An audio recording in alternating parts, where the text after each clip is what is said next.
guys, it's Miss Foley, and today we're going to be rereading our story called A Day and Night in the Desert by Caroline Arnold. So, as readers, and to become stronger readers, we reread all the time because rereading helps us learn more information and notice things we didn't see the first time we read. So, let's review. What is the main reason we are reading this story? Do you remember? This story is full of facts and we learn from it. So, what's the main reason we are reading it? Right, to learn new information. It's an informational book.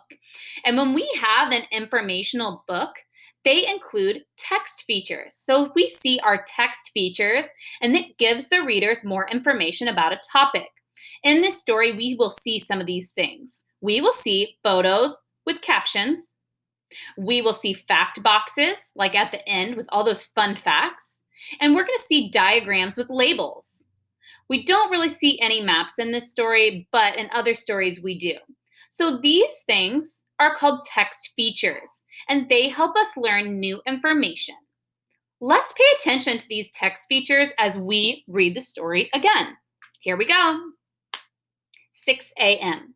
Tap, tap, tap, tap, tap, tap, tap, tap. It's an early spring morning in the Sonoran Desert. A woodpecker drills a hole into the saguaro cactus. The tall plant will be a good place to build a nest on the ground.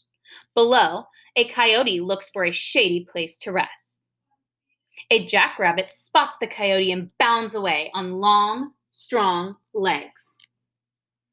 What kind of text feature do you see on this page?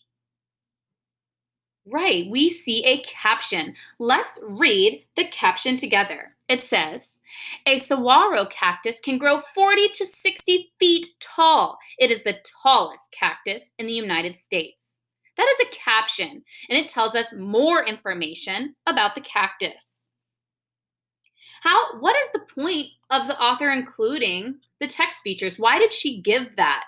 Why did she put that on the page? Right, because she didn't put it in her actual words on the page, but she added it so we can learn another fact, something else, about the cactus. 9 a.m. A lizard warms its scaly body in the morning sun. Nearby, a hummingbird whirls its wings and sips nectar. Its long bill fits the flower perfectly. High on the rocky slopes, bighorn sheep nibble grass. A hungry Gila monster comes out of its burrow. It looks for nests containing eggs or small animals to eat. The Gila monster kills its prey with a venomous bite. And we have another caption.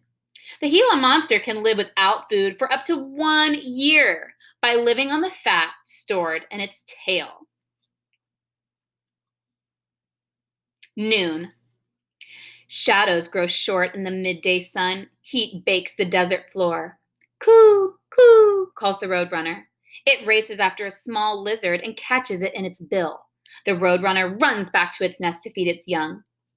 A desert tortoise searches for flowers, leaves, and grasses. Its tough shell keeps it cool. The tortoise breaks off plants with its mouth and chews them. When the tortoise is done eating, it goes back to its cool burrow. The desert tortoise gets almost all its water it needs from food. It can live without drinking for up to 1 full year. What do you notice about the caption on this page? Right, the caption gives us extra information about the turtle. So we learned that the turtle gets all of its water from its food that it eats. And if it doesn't have to drink water, it can go without drinking water for up to 1 whole year. That's crazy. 3 p.m. By afternoon, the desert air is very hot. Most animals stay out of the sun, but the antelope ground squirrel does not seem to mind. It scampers across the desert floor, gathering seeds, fruits, and insects. Its tail shades its body like an umbrella. The squirrel keeps watch for snakes and other predators. A red-tailed hawk circles in the sky. It is looking for something to eat.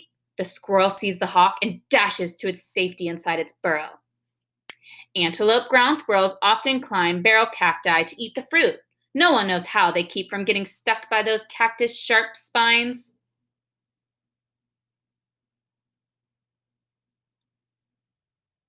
6 p.m. Daylight fades, and the desert air cools quickly. Nighttime animals come out to hunt and feed. Pikaris grunt to one another as they search for roots, fruits, and seeds. They use their noses like shovels to dig up cactus roots and other plants. A prickly pear cactus hides the entrance to a pack rat den. Its sharp thorns help protect the pack rats from predators. Its fruit, when ripe, is a good source of food too. Pack rats collect seeds, leaves, cactus pads, and spines and store them in their den. What are the two ways that the prickly pear cactus helps the rats? Can you think of two ways? Let's read that paragraph one more time and think about it. A prickly pear cactus hides the entrance to a pack rat den, so it hides their home. Its sharp thorns help protect the pack rats from predators. What else does it do? It protects them. Its fruit, when ripe, is a good source of food too. So they eat its fruit when ripe. So it does several things for those pack rats.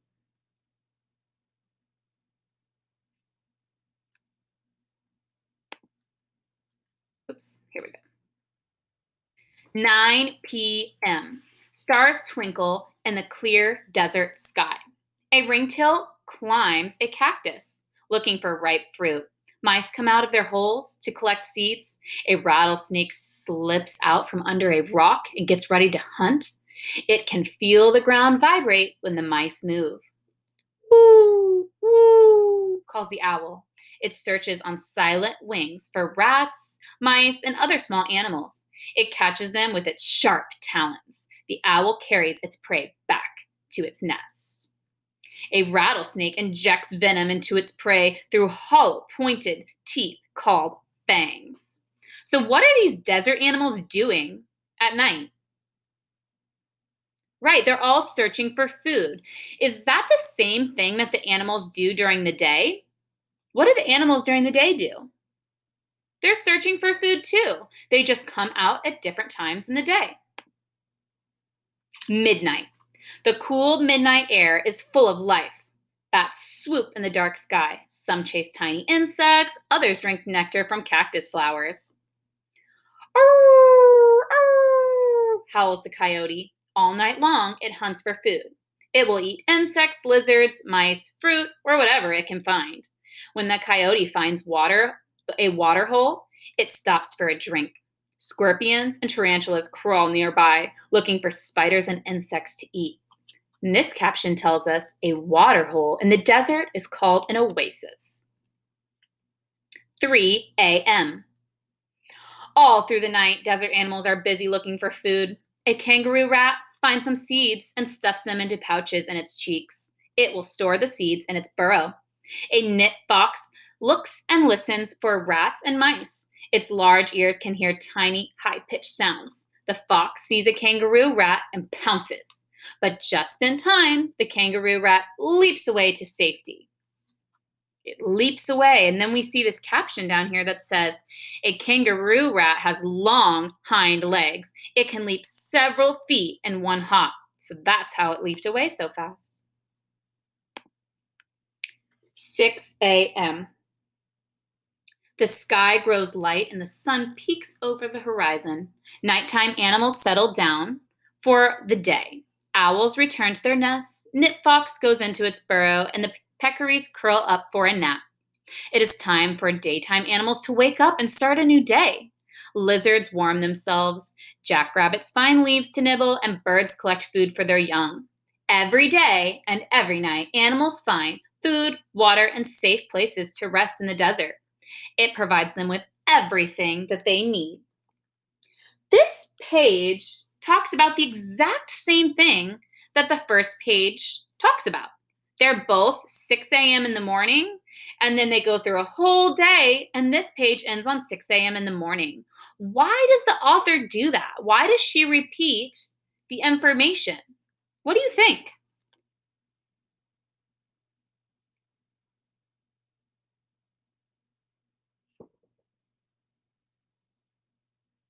Right.